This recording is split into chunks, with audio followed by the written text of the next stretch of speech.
Dre TV here from DriveHomeMama.com, coming to you on a Tuesday, another wet Tuesday. Time is currently 8:37 a.m. We have accepted our first order. It is on Uber Eats for $12.41 for a total of 3.7 miles. As we let this car dealership drop-off car take its time delivering to the Audi dealership. And Bethesda Zone says it is slow. So I don't know if we're going to be staying in the Bethesda Zone or if we're going to work in Upper Northwest DC today. But I will let you know. Let's go get them their sausage McGriddle meal. Okay, that drop-off went smoothly and we have accepted our next offer. It is on Uber Eats, $9.82 going 3.5 miles. And I am currently 2.7 miles away from this Starbucks. Now, it might not be a lot of people on the road because of the rain or because of the Bethesda Zone. Again, Bethesda is grayed out. I forgot to schedule myself, so I can't even log on to DoorDash in the Bethesda Zone until 9:30, currently 8:44. But we're going 2.7 miles to bring someone their coffee less than a mile from there. We are about a quarter mile from the Starbucks, and they just sent an add-on for $8.17 for an additional 0.9 miles. And we have arrived. Let's go get it. Okay, time is currently 9:15 a.m. That is how long it takes to deliver 2 items a couple of miles in the Bethesda Upper Northwest Zone for DoorDash. And those dollar amounts is not because these customers are tipping $10 for coffee or $6 for coffee. It is a surge from Uber Eats. $4.75 I believe it was, or possibly $5, and then the customer tips a few dollars for coffee and a breakfast sandwich. So now we have accepted our next order, Instacart. We are doing a 3-shop order, but 26 items in total, and driving at 4.4 miles between the 3 homes. Currently, we are 2.9 miles away from the store, and we took it because the surge is going to die down very quickly. By 9:30, Uber Eats is not going to offer any more surges. Even the last order just now, it was for $11.61, but to go 6.1 miles. No. And DoorDash, we're just going to move back our start time from 9:30 to 11. I am not a quick shopper, and it is traffic and it's wet. So 11 should be safe, and then we'll continue from there. But let's go do this shopping. We have arrived at the Giant. Let's go get our shopping on. Shopping done. Now off for delivery.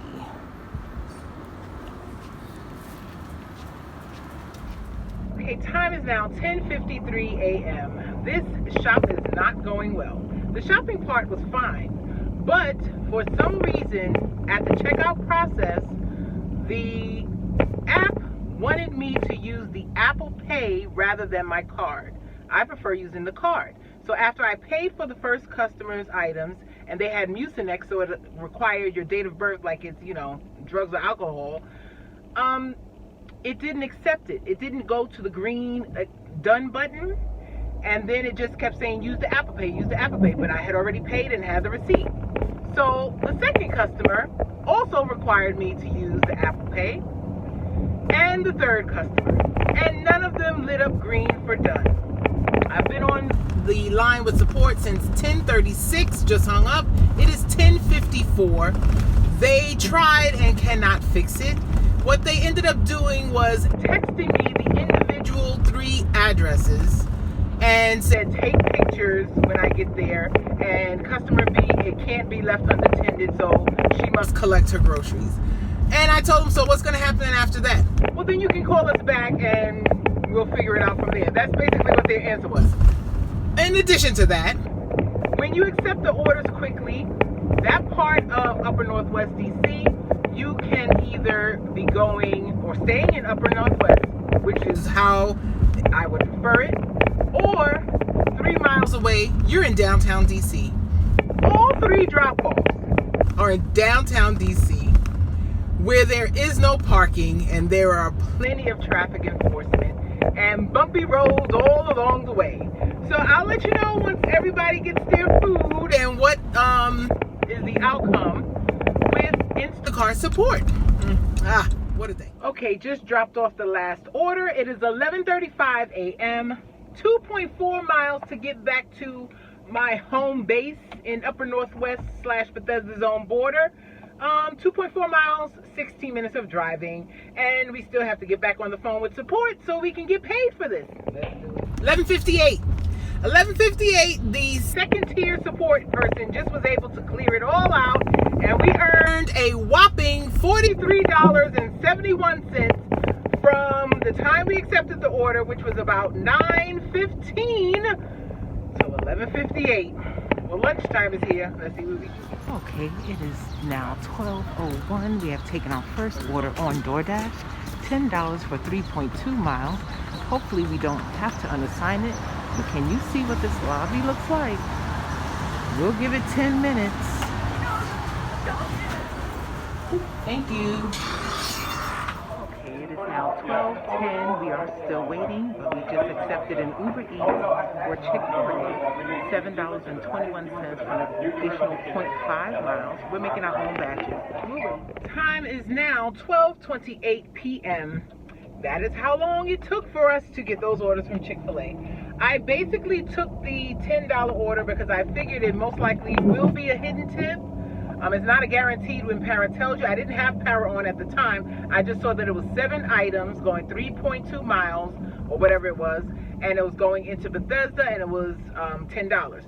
Anything $6.75 and above is always a chance of a hidden tip in my market, and there is a $1 peak pay going on until 1:30, but DoorDash likes to switch it up so you don't know for sure whether it's going to be a hidden tip or not. The add-on I took because it was only a half a mile, so even if it was going in a half a mile a different direction, we'd be done. 12:29, I finished the first drop-off. That's how quick the half a mile was. There's a high school close to where I stay on the Wisconsin Avenue, and they have the table ready for all DoorDash Uber eaters. Those kids come and get their food from the table. You don't have to ask. The teachers don't have to ask. You just put it on the table and leave out. So that's a plus. So if my DoorDash customer who was waiting the longest saw that I stopped, it would only be for a minute, and we are on our way now. Okay, we have our next 2 orders on Uber Eats, $11.97 for a total of 3.3 miles. It is a batch order. We are going to Sweet Green, and we are double parked, so let's hurry up. Time is now 1 o'clock on the dot. We did not click confirm pickup on Uber Eats. DoorDash sent us a batched order, chopped creative salad, which is across the street from Sweet Green, but the opposite direction of where my car was facing. So it's going to be a half a mile and 4 minutes driving for me to go around to chop creative salad and pick those up. Once I pick those up, we'll be delivering all of them. Of course, DoorDash goes first because Uber Eats has no contract violations for being late. Let's go. And we have arrived at chopped creative salad. These orders most likely have been ready for a while. Let's go get them. Okay, it's now 1:58 p.m. We have our next order on Uber Eats, picking up at Thai Pad, $8.57 for a total of 2.4 miles. Let's go get it. Okay, time is currently 3:05 p.m. and we have taken a couple of orders. There was one Instacart batch for $13.40 and driving 2.1 miles that I did. And now we have our last 2 orders for the daytime shift. We are picking up at Popeyes. It was $5 for 0.6 miles. Popeyes is right next to that Vision Works. And then they sent an add-on for an additional 0.9 miles going to pick up at Kava. Kava is back that way with the lights. The next block over, and then we'll be done for the daytime shift, and I'll come back with my totals on this rainy, slow Tuesday. But Tuesdays and Wednesdays are the slowest days in my market, and I know one of the reasons why I don't like picking up at this Popeyes is because they make you do the drinks. It's not a big deal, but I don't prefer it. But this is the closest I'm gonna get in this little bit of time before I have to go get it at 3:30. And I'll be back with the totals, but because my last drop off, or one of the last 2 were Popeyes, I just want to let you know it is okay for you to ask the restaurant to rebag or put a bag in a bigger bag if you feel it looks a little shady. I had my first negative thumbs down customer rating on Uber Eats out of all of the deliveries ever since I started doing this. And I'm almost 100% sure I know why. This weekend, we know it's a lot of rain everywhere.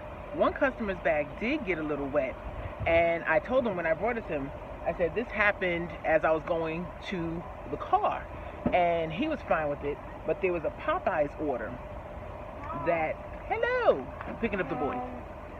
Say hello. Hi. There was a Popeyes order where they used one of the small bags, and I think they underestimated how much room it would take up, or they just didn't want to use a big bag, or they ran out of big bags. But either way, the very last item was just wrapped in like the white and orange wrapping, and you can see it sticking up out of the bag, but that is how they handed it to me. And that Popeyes is rather new. It's only been open for less than a year, and they just use tape. They don't use staplers. It's not super secure, and that order was going to a hotel, so it wasn't someone who lived in the area to their house, or they would know this is how Popeyes does it. So don't be afraid. And I was like, maybe I should tell them put it in a bigger bag. I said, oh no, it'd be fine, it's super dry. Yeah, I think that was the bad rating. So if the bag looks unsecure, or like it was tampered with, or could have been tampered with before you take it, don't take it from that store until they secure it. It's better to unassign than to get a bad rating, in my opinion. I learned my Sit back, the shift is over. Relax, sit back, the shift is over. Relax, sit back, the shift is over. Relax, sit back, the shift is over. Relax, sit back, the shift is over. Relax, sit back, the shift is over. Relax, sit back, the shift is over. Relax, sit back, the shift is over. Relax, sit back, the shift is over.